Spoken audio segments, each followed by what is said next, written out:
Pernah dengar gak kisah tentang Nabi Khidir?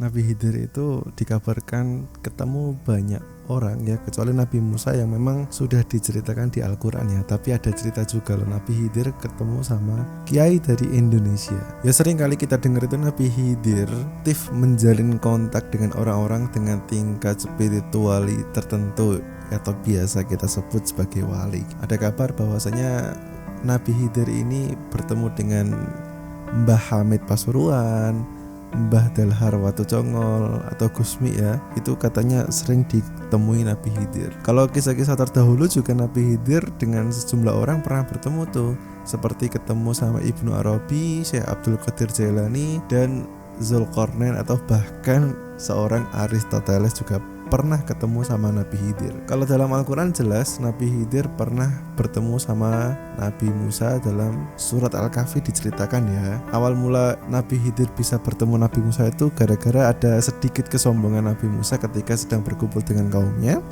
Tiba-tiba seorang kaum itu mengucapkan kepada Nabi Musa, "Ya Nabi Allah, tentu saja gak ada orang yang lebih tahu soal Allah daripada Anda, Nabi Musa." Lalu Nabi Musa mengiyakan hal tersebut. Kemudian Nabi Musa dapat wahyu dari Allah untuk diperintahkan menemui seseorang yang tinggal di pertemuan dua arus lautan atau disebut dengan Majma'ul Bahrain. Sebagai gambaran aja, Nabi Musa itu sering dianggap sebagai wakil dari agama yang mapan ya, agama yang udah jelas, nggak sabar dengan citraan yang melenceng tentang Tuhan. Maka Nabi Khidir ini ketika ketemu Nabi Musa memandu, menjadi pendamping perjalanan dan bertugas untuk menguji kesabaran Nabi Musa.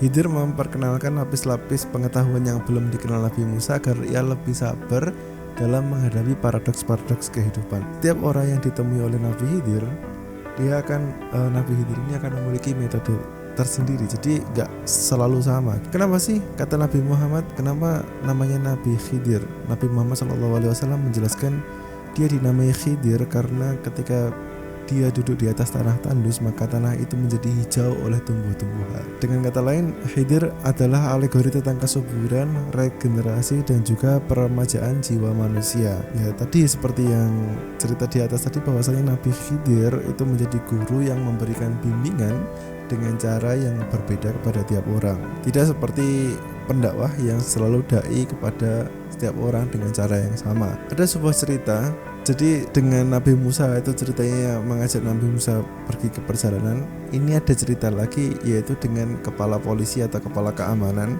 pada masa Khalifah Harun ar-Rasyid. Ketika kepala polisi ini masih memegang jabatannya, masih menjabat sebagai kepala polisi, ia sering sekali bertemu dan dikunjungi oleh Nabi Khidir.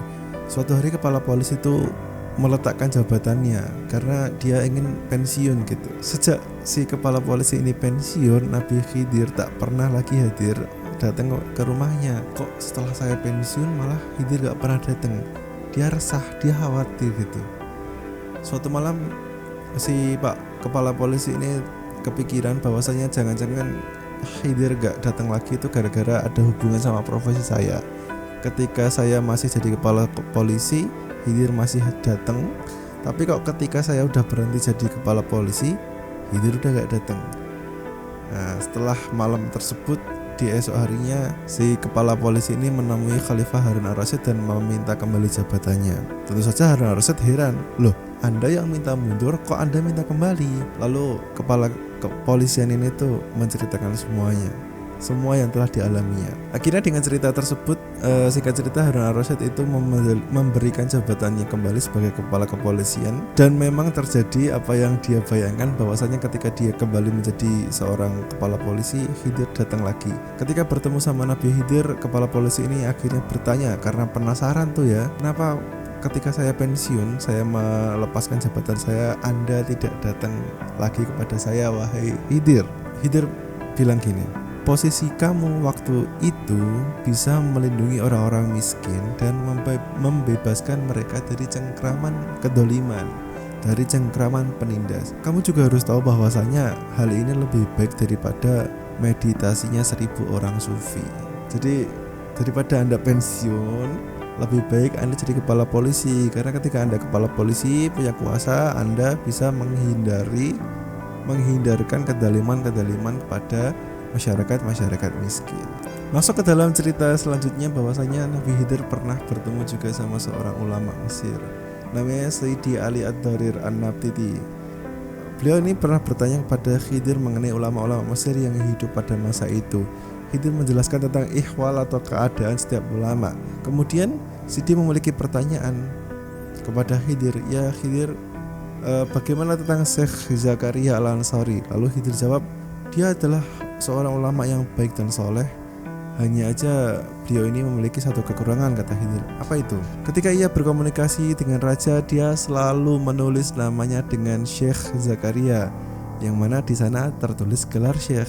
Lalu si dia memberitahukan kepada Syekh Zakaria mengenai jawaban Khidir tersebut.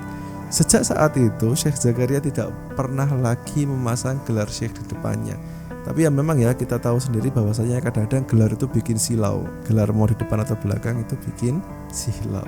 Ini saya terusin ceritanya tentang bagaimana Mbah Hamid Pasuruan ini bertemu Nabi Khidir. Jadi memang salah satu karomah yang dimiliki oleh Mbah Hamid atau Kiai Haji Hamid Pasuruan bertemu dengan Nabi Khidir alaihi salam.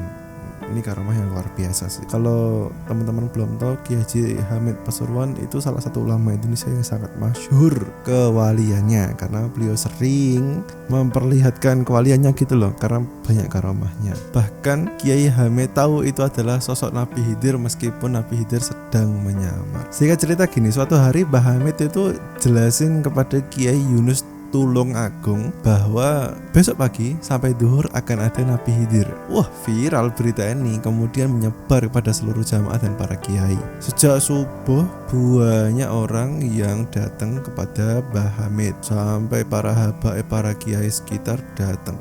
Di tengah keramaian tersebut ada seorang anak muda yang menggunakan pakaian nyentrik modern dan milenial. Semua jamaah ya gak peduli, wah ini bocah kok gak sopan banget ya, mau ketemu Nabi Khidir kok malah menggunakan pakaian seperti ini. Para jamaah ini ngebiarin pemuda tersebut karena dikira ini paling bocah iseng gitu kan. Pemuda ini tuh berganti baju dengan baju yang biasa aja, lalu pemuda ini kemudian berganti membersihkan selokan sekitar rumah Mbah Hamid. Ketika masuk duhur tiba, sholatlah berjamaah antara semua jamaah yang hadir gitu, dan setelah selesai sholat salah satu pemuda bertanya, "Mbah Kiai, ini kan sudah selesai waktu zuhurnya, kapan Nabi Khidir akan datang?" gitu kan. Karena mereka jamaah ini sangat berharap bertemu sama Nabi Khidir, sangat berharap salaman sama Nabi Khidir untuk mencari keberkahan. Lalu Mbah Hamid itu bilang, "Lah, Nabi Khidir sampun pergi. Loh, tadi pemuda yang berpakaian nyentrik aneh lalu yang tadi bersihin selokan itu adalah Nabi Khidir alaihissalam." Wah, langsung viral. Semua jamaah menangis. Jadi memang kita nggak bisa bersuudon ya. Kita harus banyak husnudon.